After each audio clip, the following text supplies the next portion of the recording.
Hello, I'm Simon Kroom, a professor of supply chain management at the University of San Diego.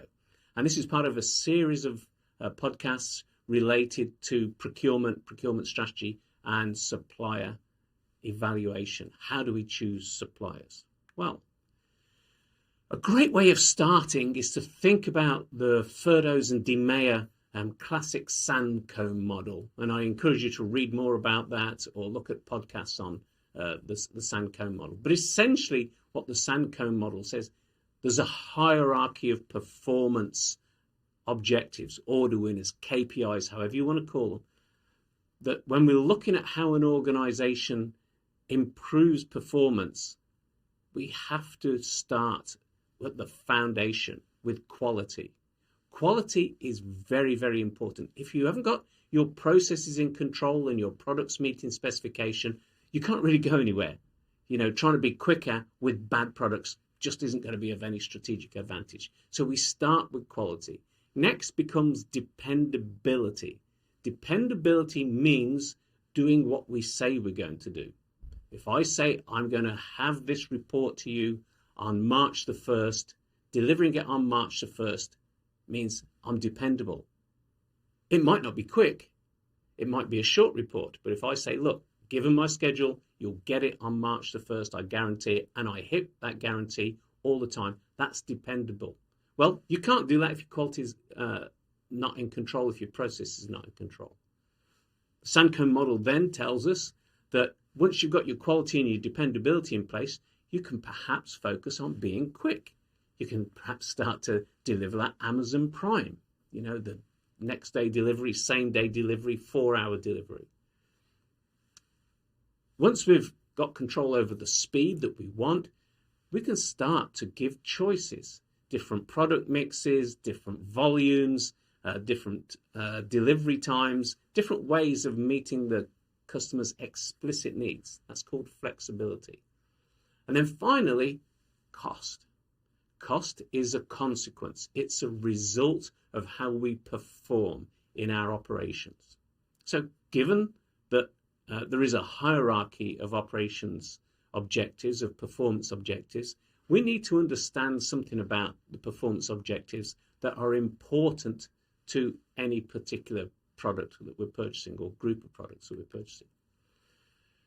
We also need to take into account the fact that some things are more important than others.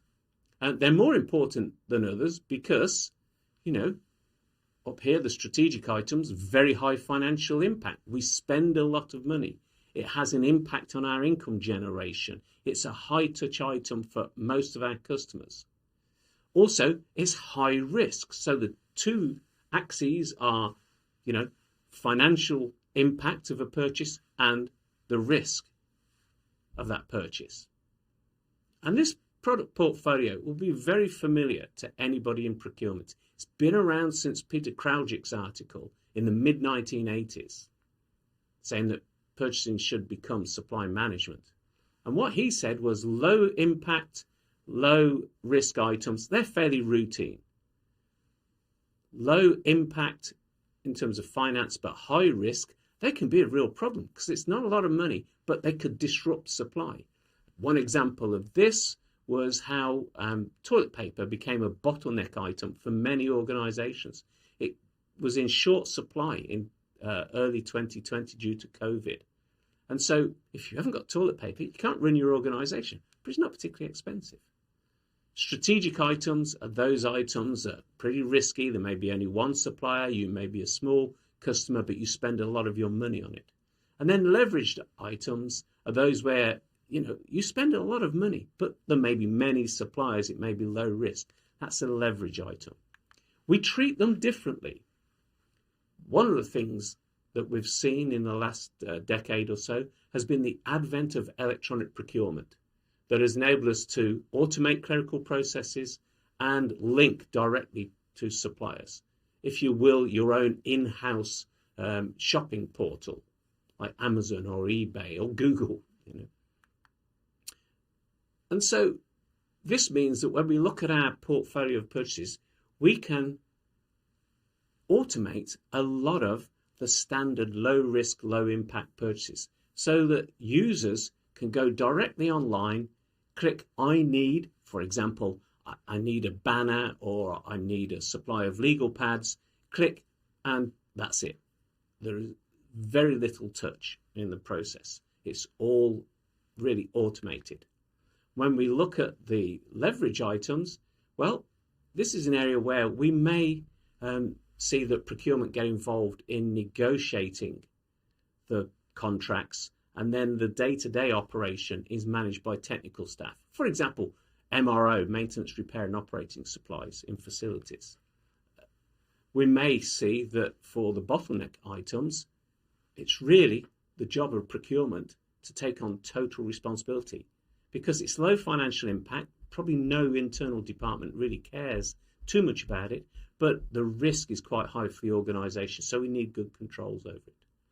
And then for strategic items, it's that centre-led procurement. Contract is managed by procurement. Procurement actually has a role in all of these for obvious reasons.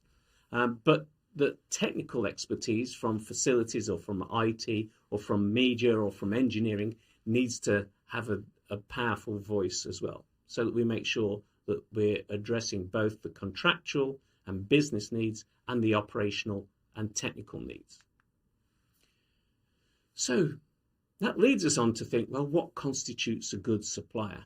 Why is the choice of supplier important? How can poor suppliers affect performance? And what does a good supplier bring to the table? And these are questions that are not rhetorical. Something that I do with client organizations is always ask them, tell me about a good supplier, tell me about a bad supplier. What are the consequences of both of those? And when it comes to evaluating suppliers, I think it's fairly straightforward in terms of the criteria that we look at. We're very interested in the financial health of suppliers. And this has been the case for about 15 years, since the financial crash of 2008, 2009. If a supplier goes out of business, you don't get supplies. And that is a problem. If a supplier is not making profit, they can't be a long-term supplier. So you need to understand something about their financial health. It's also a great barometer. Are they well managed? Do the financial data illustrate that? What expertise do they have? Are they experts in a technical area? Are they experts in an execution? Are they experts in service? So what's their expertise? Is it hinged around one person or a few individuals? The big one is the operational performance metrics, the quality, the delivery, the cost, and so forth. Then we think about evaluating business processes and practices. How do they manage quality? How do they organize themselves? How do they manage remuneration? What are their logistics? What's their warehouse? What strategies do they have for risk pooling, etc.? What about their enabling behaviors or cultural factors? Do we feel that this is an organization that is professional or one that is not professional? And then what are the risk factors? Now, it's clear that evaluating suppliers, you can be spending a lot of time, effort, energy, and therefore money on trying to undertake this form of evaluation. So we really don't want to dive into really detailed evaluation if it's just, a non-critical item.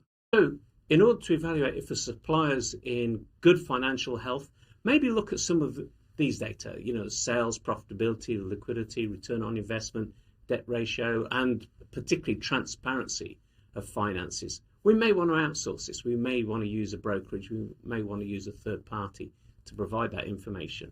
It's perfectly valid. But when it comes to our very key suppliers, strategic suppliers, we may need to dig a little bit deeper. In terms of expertise, some of the things that we are really interested in is their total network. And increasingly, we're looking, upstream to, second, third, fourth tier suppliers. We want to understand what their quality and production capabilities, what's their technical competence compared to their competitors. What about their innovation and improvements? And in fact, do they share that with suppliers? And what investment is involved in research and development? Operational performance. Well, again, we can dig into this in real detail, but I just want to rush over this for the time being, because things are on-time delivery, lead times, responsiveness, both responsiveness to changes in orders, responsiveness to requests, etc. How do they manage their inventory? What about their order acceptance processes? What about customer service? Is it easy to contact, or is it difficult to contact them? What about TPM, total protective maintenance? And what about the training in things like quality control, just in time, Lean Six Sigma? Again, metrics we may do a full audit to identify. When it comes to business processes, that's a little bit nuanced. I think, for example, trying to look at best practice and quality-based information. To what extent do senior executives have quality data at their fingertips? How important is it? Is the whole quality philosophy pervasive? Is there some fundamental process controls in place? Or is there a lot of inspection after production? Or waiting for customers to complain? What about the cultural factors? What's the improvement culture of the supplier? What about their information capabilities? Are they using up-to-date planning and control systems? What's their intention in terms of how they want to coordinate with you? Do they actually have a plan and processes in place? And then risks. Your supplier's risks are your risk, and that can have a big impact. So looking at your previous audit on those 5 criteria can identify risks, as can putting in context the global supply chain. Things like trade relations with Canada or Mexico, currency volatility, insurance implications, and any change in legislation.